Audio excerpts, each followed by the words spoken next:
recipes for technical trading success in Cook's Kitchen. What is driving this bull market on steroids? Hey everybody, Cooker here. Last week we talked about inflation and how it was affecting equities, the stock market. Let's dive a little deeper into the stock market aspect this week. All right, this is from Fidelity's global macro chief, Urian Timmer. He looked at, they crunched the data for several bull markets and what they typically did. So it's always a good thing to look at because the pattern of these long cycles, economic cycles and market cycles, tend to reflect one another. So bull markets don't just last 2 years and then we go into a 5-year recession. It's actually the other way around. We tend to have 10-year bull markets with a 2 or 3 year recession. So that pattern continues to repeat, especially in the era of technology. So what you're seeing here is comparing different cycles, and he notes that in some cycles, the bull market retraces part of the gains, as in 2009, 2002, 2011, while in others, it just shrugs and keeps chugging, 1973, 1982. And that's what we might be in for here. By the way, this slide is from Zacks chief equity strategist, economist John Blank, who does many presentations for institutional clients. And I stole a few of his slides from a recent institutional presentation. And so any of the slides with the Zacks icon up here in the upper right are from John Blank's recent presentation. So by all accounts, if John would say, generally speaking, it looks like you got a good 10-15% to go in this bull market. Okay. Does that surprise you? Well, it might surprise you if you looked at the earnings decline, the massive earnings recession that we're still in and have not recovered from. He's got the market split up into S&P as it is, market capitalization weighted in green, and the equal weight is in red. Both showing about a 28% decline in forward EPS into mid 2020, and we're just coming out of that, even though the economy hasn't fully recovered. So, what should we expect from stocks? Oh, we should expect them to go up, right? Well, that's what they're doing. Here's what valuations are doing. They're definitely going up. So this is the forward 12-month PE ratio for the S&P 500. Again, equal weight in red, market weight in blue here. That forward PE is now 25. And after a big bull run in 2017, it got to 21, and we thought the market was overvalued. But this is what stock markets do. They discount all the bad news in the next 6 months and look forward to what the recovery might be. And we also have something we've talked about here before. In the pandemic economy, or the remote economy, which basically forced us into a remote economy, it accelerated the digital transformation for most companies anywhere from 5 to 10 years. And so that's why all these software companies are going through the roof. And even healthcare. Healthcare is accelerating because biopharma companies are forced to do things faster, and the FDA is giving them leeway to do things faster. So that's forced an acceleration there. And investors can't be left behind. The liquidity is there. So we talked about liquidity last week. Where was that? Right here in Cook's Kitchen, I did inflation coming, 12 charts you must see to believe. And I showed you some of those inflation snapshots. Maybe we'll glance at them real quick here. Just some of the things that are happening to liquidity in the market. Here's a good shot right here. This is the Fed's balance sheet soaring. We'll see more of that. Okay, so whose mind is being changed by all this? Well, the guy at Goldman, David Kostin, who's a pretty smart guy and has a big quantitative team, he finally decided to change his year-end price target for the S&P from 3,000. As we're bumping up against new highs here, S&P 3,400, David with a 3,000 target decided he might want to raise that a little bit. So he raised it 20% to 3,600. So 7% upside, but he had to raise his target 20% to get there. Why is David throwing in the towel here just a few days ago? Well, he admits it. It's because of Fed and fiscal liquidity. What we talked about last week. There, as much as 7 trillion new dollars are being pumped into this pandemic economy to rescue it. And what that does is it changes the model for equity valuations. When the discount rate, when money is so cheap and so plentiful and so liquid and going into corporate bonds and lowering interest rates everywhere, it changes the way you value equities. They become the discount rate isn't as heavy. In other words, the risk premia for stocks is not as severe. All right, another slide from John here. He details what the Fed has done, what they're doing, what they will continue to do, how they will continue to be the backstop.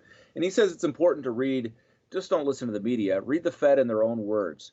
You know, I do this all the time. You go to the Federal Reserve, you read the minutes of meetings, you read the policy statements, and they've had to issue a lot of new notes and explanations for what they're doing because they're using all this new authority. They've established 11 new credit and liquidity facilities under Section 13.3 of the Federal Reserve Act, which is, you know, basically fiat financial law here to do things like buy corporate bonds. And all this matters.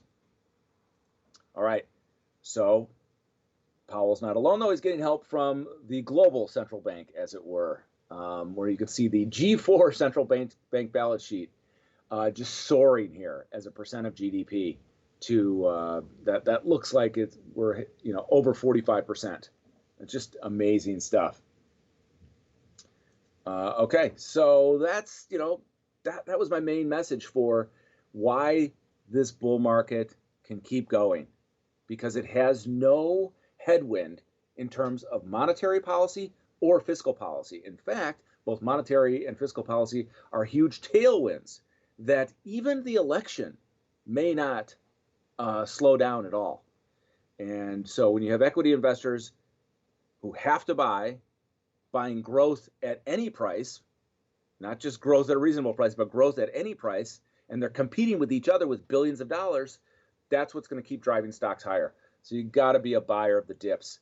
And I'm not saying buy the S&P on the dips. I'm saying have a list of 10 or 20 good growth stocks in software and in healthcare, and have them on your watch list for when they dip around an earnings report. Now let's talk about a specific fund manager. I did an interview for Newsweek in London this week. A reporter named Lucy Harley McCowan out of London called me, and she wanted to ask me, why did a major hedge fund dump Tesla's surging stock and buy Boeing? Seems like an interesting question. So we chatted on the phone yesterday for a few minutes, and I gave her some background. The fund we're talking about is Kostin Management. You can just Google them. Kostin Management, the chief investment officer, Philippe Lafont, went to MIT and was a Tiger Cub. Basically, out of MIT, he tried to get a job with Apple. He was turned down in 3 different divisions in Apple, and ended up getting a job with Julian Robertson, and got the distinction of becoming a Tiger Cub, where Robertson would hand a chunk of money to a young, bright, aggressive manager and say, see what you can do with it. And Lafont did well and finally went off on his own. In fact, he says, he tells a story that